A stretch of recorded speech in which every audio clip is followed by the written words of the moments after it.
How should you tackle your first little village in Enshrouded? Well, this is how I built my first little village for both me and my blacksmith, because Santa needs a home. So the entire premise of this village was just 2 buildings, one for me and one for the blacksmith. So pretty much just a main building for yourself and then just a smaller building for the blacksmith, aka Oswald, aka Santa, because for some reason I immediately thought Santa when I saw him. But the funny thing is, after making this village, I immediately got the hunters and the alchemists. So now all of the NPCs are just shacking up in one building because I couldn't be bothered yet to build another building.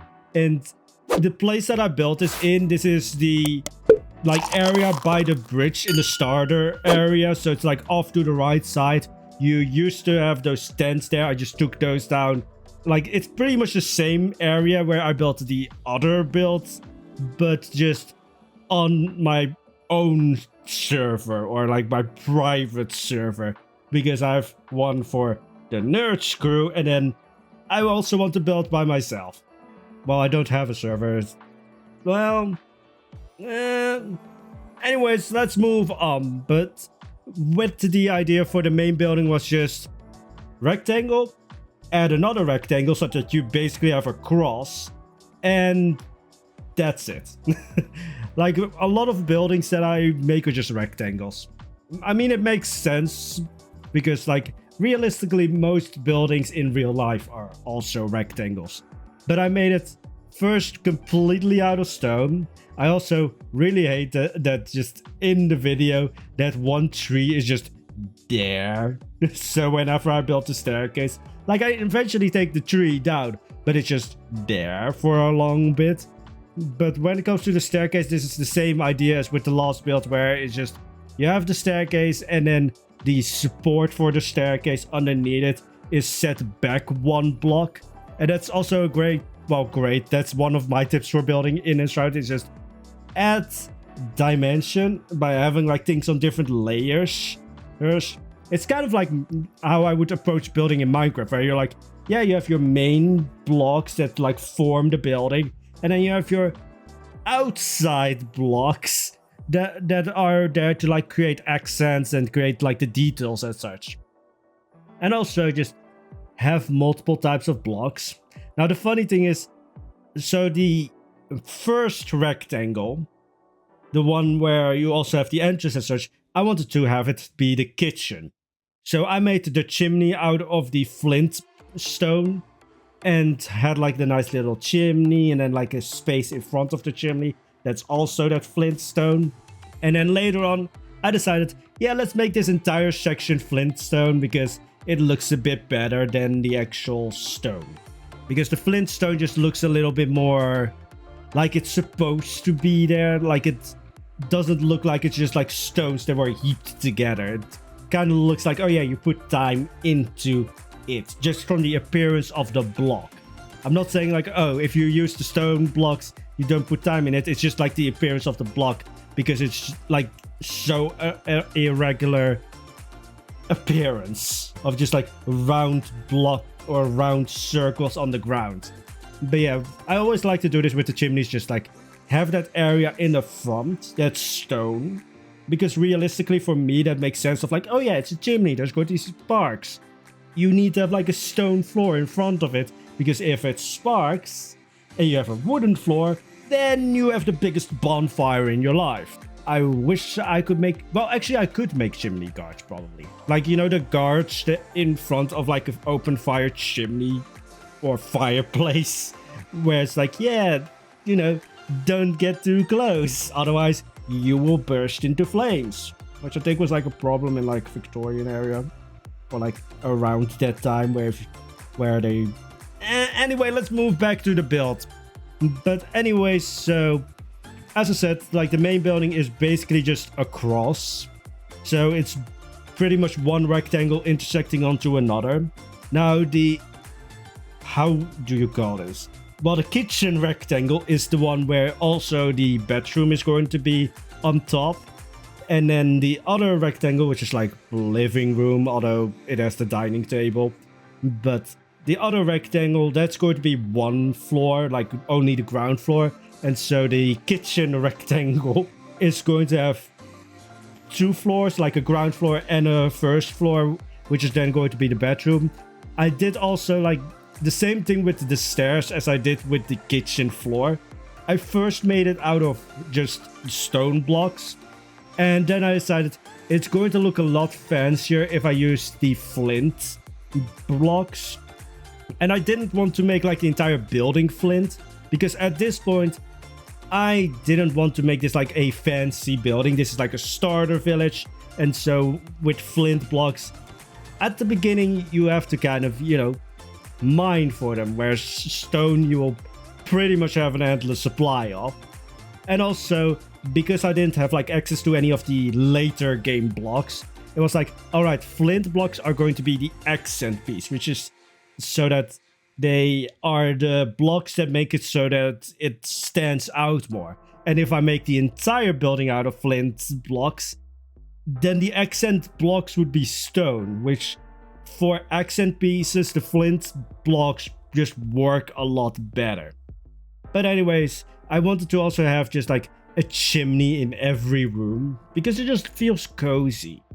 Like here in Enshrouded, like I just like that cozy vibe.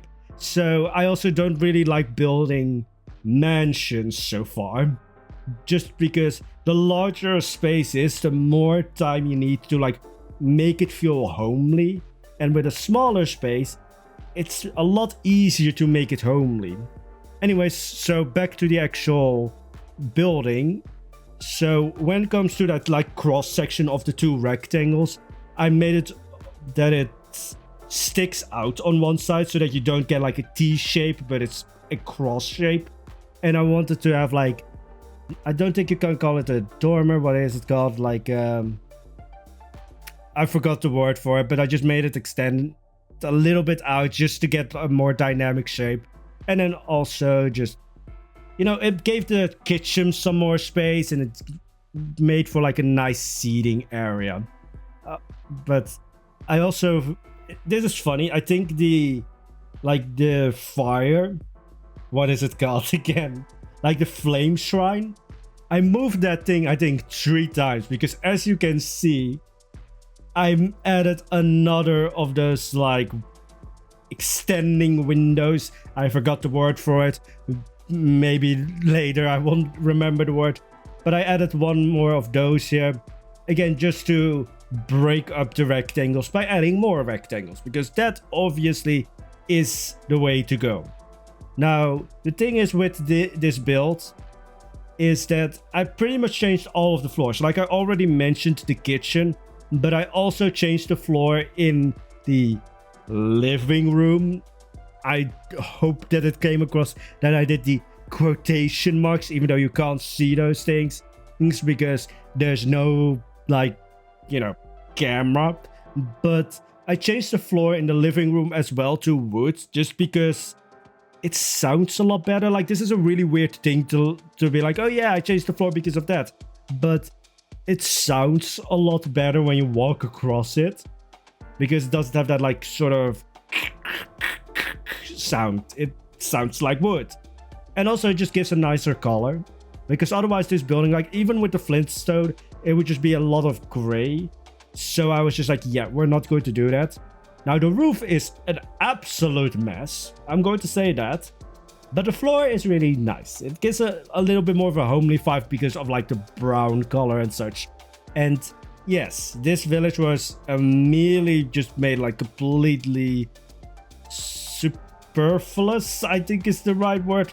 Pretty much it became immediately completely unnecessary, as I immediately went for like the huntress and the alchemist. So in the second phase of this video, I just checked those 3 all up together, like the blacksmith, the huntress, and the alchemist. I am really now looking like for a new area, because I don't really want to expand this village that much, because it just has this nice little space. And so I would need to do like a lot of terraforming to expand this village. And of course, by the time that I'm like all right, I'm going to expand this village. I will have a lot more new materials, and then all the buildings are just going to stand out like a sore thumb. So yeah, the later we get into this game, the more villages my map is going to have. Because I will just be like, oh, we are now finally in the desert. Let's build an entire desert city. Oh, we're now in the mountains. I think that's also a biome. I don't know because I'm clueless. But yeah, we're going to have a lot of villages. Maybe also some just like standalone buildings. Like I've seen this Pinterest image of like, I think it's a city hall, but I'm just like, ooh, that would be really fun to build. I have no idea what would go with it, but we're going to try it. I mean, it would make sense for maybe the alchemist because it might look a little bit like, you know, fancy magical vibes. But anyways, so as I said, I wanted to add a chimney in every room. So of course the bedroom is also going to have a chimney. Is this a realistic chimney?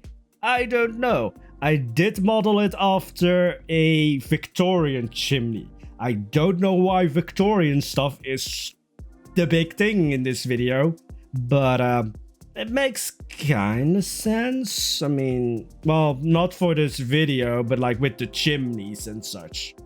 Because the story that I had in my mind was just like, oh yeah, back in those times, they, I think it was where they started using like plastic fabrics, and they didn't realize that like, oh yeah, if that gets close to the fire, unlike, let's say, wool, it doesn't just burn, it melts. And then, yeah, I don't think you want your clothing to melt on you, because if you've ever, like, I hope nobody has experienced melted plastic, because that shit burns like the fires of hell. But anyways, I should get back to the actual build. So, I don't know why, but I just kept building these Dutch, what is it called? The Dutch, like in the Dutch, it's called a gevel, but I don't know what it is in English. Also, everybody who is like a primarily English speaker probably was just like, what the fuck did he say with that sound? Yeah, that's just a Dutch thing. We are superior because we can make that sound. I'm just joking, of course, but for some reason, I just constantly add that like tiered roof shape. It looks nice. And it works really well with the roof, because the roof in Enshrouded is probably for me the most difficult thing to do. Because a lot of the things that I built, I'm just like, alright, this is going to be simple. We're just going to build it block by block. You might say like, Poison, why the fuck do you do that? You have like the blueprinting. It just gives me a little bit more control, and I'm a control freak when it comes to building. But the roofs, I'm just like, yeah, we're going to use the blueprints for the big things, because for some reason, even though it's pretty much like building a staircase and then like the objects change or the blocks change to make it look like a slanted roof, for some reason it doesn't click in my head. So I need to use the blueprints. But that also makes it a little bit more finicky, because I don't have that amount of control, which doesn't really work well with my brain. Anyways, now we're going on to the blacksmith, or pretty much after I've continued playing, pretty much just a shelter for everyone. Because it basically had this like awning or just like extension where like the smithy and such is, because I wanted to make like a full house for the blacksmith. Because I want to trick myself into believing that they actually walk around and, you know, live their lives. But I pretty much just threw everyone under that roof. Just because I'm like, yeah, I'm not going to sacrifice my house for you guys. Like, Santa, I like you, but you're going to stay in your own house. But I am going to shack everybody together in the blacksmith's house because, hey, my house, your house, everyone's house. But yeah, I did the same thing again with the staircase. I probably will keep doing this just because I really like that design. Like, sometimes you just have like a design feature that, even though some others might not like it, or even though you constantly use it, you just never get bored of. And for me, that's like the staircase with the one block of the support underneath it being pushed back a bit. again, it creates dimension. And the blacksmith's house is a complete rectangle, although it's a fancy rectangle because the first floor hangs over a bit. And I just did this because like the road underneath it like goes underneath it, so it would look a lot prettier if it just hangs over a bit there. And then it was just like, yeah, let's finish up the rectangle. Like, besides that, this building is pretty simple. It's just like a rectangle above that, and then the roof, which is pretty much again that like Dutch shape. It's not specifically Dutch shape, but because I'm Dutch, that's the one thing that I like constantly reference towards. So there's that. But yeah, it just I look at myself building and I just see myself struggling sometimes to get on top of the roof. I'm going to keep that in the video just because I find it funny. That's just like, yeah, Poison can't jump. But anyway, so does it make sense to add stone on top of wood? If it is for aesthetic reasons, yes. Realistically, no, because the wood would collapse under the weight of the stone. But it looks a lot prettier. And again, by this point, we're still jumping because Poison can't jump on roofs. But when it comes to this point, we're still building with like the starter material. So that's legit only the crude or like the rough wooden blocks, the rough stone blocks, and the flint blocks. So that's it. I actually had to ask a friend of like, hey, how do I actually unlock the bed? Because I completely forgot, like, oh yeah, probably for a bed you need a mattress, which means, you know, you need to build a mattress first. And so it just really shows that like I am clueless. But anyways, back to the actual roof.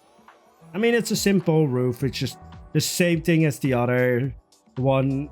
And again, for me, the roofs are just the most finicky things because I like to have control, and the roof is just for some reason not clicking in my brain. It's just like, I don't know what you are and I don't know what you want. We're going to try and make this work. And now we're building the extension under which everyone lives because I couldn't be bothered to make more buildings for all the other their NPCs yet. I really wanted to like get the farmer and then the carpenter and then build a whole village for everyone. And then probably build a village in every biome and every nice area that I find. I'm just like, yep, village, village, village, village, village. Do we get more NPCs? I don't know. But I do like building villages. I also just want to just get the next tier of materials and just go crazy with that. I mean, I like building the starter villages just because it's like, I don't know why, actually. Maybe it's just that like nice feeling of like, oh, I recently started building this. So maybe that's it. Like when you like pick up a new game and it's like that really excited feeling of like, I'm starting this. Maybe that's why I really enjoy building starter buildings as such. More so than building like really high-end, like late game villages. Because there's that excitement of like doing things for the first time. Does anyone else have that? Like, especially when you were a kid and you're like your parents like bought a game for you like out of nowhere. And it's just like, it's the most exciting thing ever to, or just getting a new like play thing, like a game or just like some kind of toy, and you're like in the car back home and you're just the most excited you could ever be. Yeah, like you can think of nothing else but starting to like play with like the toy or the game. Anyways, back to the actual building. Yeah, also back to Poison can't get on roofs. It's a problem. It's a medically diagnosed problem that I can't get on the roofs. But even though I'm like, oh yeah, I still don't understand roofs, I really do like how flexible the roofs are. Because you can basically add extensions everywhere. It make it all intersect and it always just like connects nicely. But yeah, then building the chimney. Of course, out of the flint blocks because you need the accent blocks. which I think also makes it even more interesting to like get more like other types of blocks, because then like, oh yeah, then I don't need to use these wooden blocks as like the accent blocks. I could also probably, or wooden blocks, or like the stone blocks or the flint blocks, that I have like more of like choice in the matter of just like, oh yeah, I want to use these blocks as the accent blocks. I definitely could already get like the shroud wood blocks, and I only thought of that later on, of just like, oh yeah, I could use those blocks instead of all the other blocks that I've been using, because shroud wood is pretty easy to get as well. So you might see that in like later builds that I just use a lot more shroud wood blocks and such. But I like building my little starter villages and starter houses and such. It's just a nice cozy thing, and it's not supposed to be perfect because it's like, it's a starter building. Like a starter building isn't supposed to be like perfect at all. It's supposed to be kind of chaotic. But yeah, then we're decorating the inside of the house. As I said, it is supposed to be a living room, even though it has the dining table. But the one thing that I always like to do in the kitchen is just have a freestanding table with like dishes on top of it. Because we don't have like cabinets, like kitchen cabinets, as far as I'm aware. And I just like just having the freestanding table. And you see this in actually, I think a lot of like historical like Tudor kitchens and such, but also just general older buildings where they just have that table in the center where like food is prepared or like food is set up before it goes up to the table, because usually the people who were cooking weren't the ones that were eating, or at least they would be cooking for like, in a household you would have like the servants, and then you would have like the main family, and they would eat separate meals. So most of the things that would go up to like the table, I'm talking about like, oh, the servants are cooking for like the main family, and then afterwards they're cooking for like all the other servants. Yeah, there's a lot of Victorian vibes in this video for some reason, and I have no idea why. But anyways, if you like this video, don't forget to hit the like and subscribe button if you want to see more. And there's also the membership thing, which I should probably advertise more, but yeah, it's emotes and all that shit. Anyways, have a wonderful day, guys. Bye bye.